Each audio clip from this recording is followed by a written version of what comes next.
Okay, remember, not all readings are intended for every member of the collective, but today we have somebody who is having a lot of memories of the past. They're very confused. They might not even be remembering events properly. They're misremembering, they're misunderstanding. There's certain illusions surrounding their past, and I'm not sure if this is because they're just emotional, they have trauma from the past, or if somebody's been gaslighting them. Again, we have the midnight card here. And although it says this is the most magical hour of all, the theory behind this card is that many people claim that 3 a.m. in the morning is the witching hour because it is the opposite of, I believe, when Jesus Christ died at 3 p.m. But many realize that midnight, or have decided that midnight is the real witching hour and it's not 3 a.m. Which means at this time of the evening, the veil between the realms or the dimensions is thinner, and we are capable of receiving messages from the spirit realm, from ancestors, um, more so than any other time of the day. But in addition to that, at this time of the night, many people are more in tune with the darker aspects of their personality. And sorry, that could be depression, that could be anxiety, that could be feeling more susceptible to those thoughts and feelings that haunt us. You know, that's when you have your nightmares. That's when you wake up in the middle of the night and you have nobody to talk to, and you're worried and you're concerned, possibly about issues that are unresolved from your past, things that are confusing you, secrets that still haven't been revealed.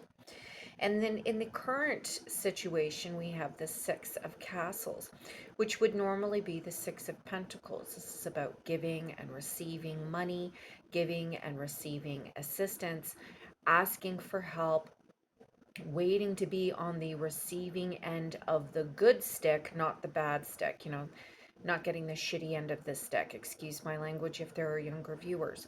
So when you have this Six of Castles, you have somebody that's giving and receiving, and yet there's all this illusion from their past. So it's almost like in the current position that they're in, they're waiting for some type of resolution in regards to things that they're confused about, things that they're having anxiety about. It's almost like they're caught in a situation where they're involved with somebody who may even be taking from them and not telling them the truth. And that's where I get this idea of gaslighting. I'm getting the sensation that somebody is dealing with gaslighting, where somebody is asking for them for things, not giving back the same amount in return, um, creating illusions about what it is that they need and why it is that they need it. And then we have the high priestess as a hidden kind of force that's kind of working behind the scenes. And if you notice, there's a dark figure in the back. And we've got the midnight card about, being susceptible to messages, spirits, the divine, feeling lost in illusions or anxiety or being uncertain of oneself, feeling overwhelmed by darkness. And we have the moon card here, illusions, misunderstandings from the past. And we have giving and receiving. So somebody here is in a situation where they really have to use their intuition and remain quiet because there are forces at work here. People are concealing themselves. And one must use their illusion, concealing themselves, concealing their intentions. There's also some hidden aspects of yourself, if this reading pertains to you, that you haven't dealt with yet. Some some hidden trauma, some memories from the past that you aren't necessarily remembering correctly. Listen to me, there's nothing wrong with going to a counselor. I'm not suggesting you need counseling, but sometimes there are reasons in our life that we do things, and they're based on suppressed traumatic experiences.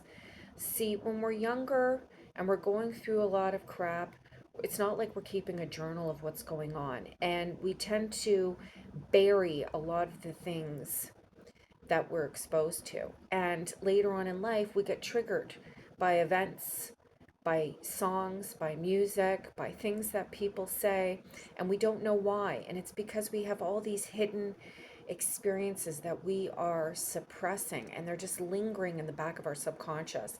Somebody here is dealing with a lot of, and I'm going to use this term lightly because I feel like this person in the collective is, I feel like they're going to be very sensitive to any labels or any terms. And I'm not one for labels or terms, but somebody's dealing with a lot of mental health struggles here.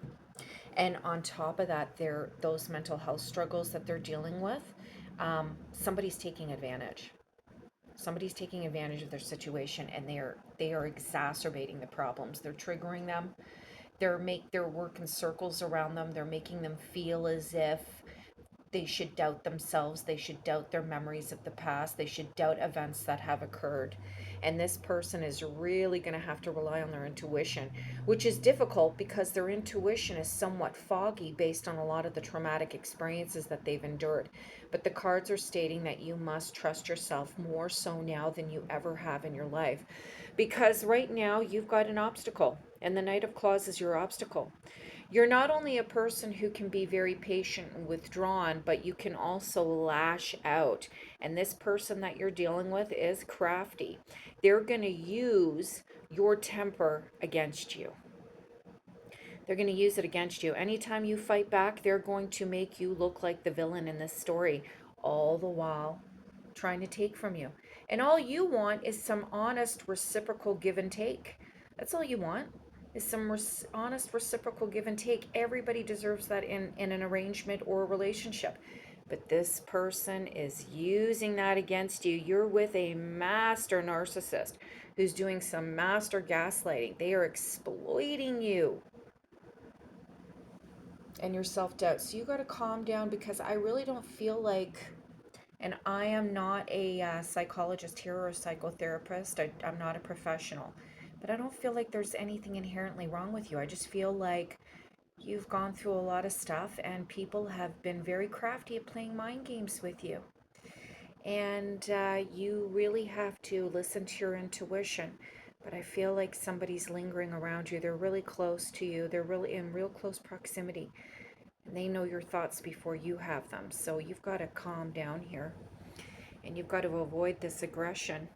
Because right now, someone in your midst is very powerful. They're very domineering. They're very intelligent. They're very crafty, and they've got their paws in your head. They've got their paws in your head, and they know how to manipulate you, mastermind you. They know how to cut you down, and that's okay. Because the advice of this reading is that nothing lasts forever. Just like with the Midnight card here, there is light, dawn shall come about you.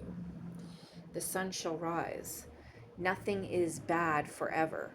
There are cycles in life of up, down, all around. And you're being told to wait this out and be very patient.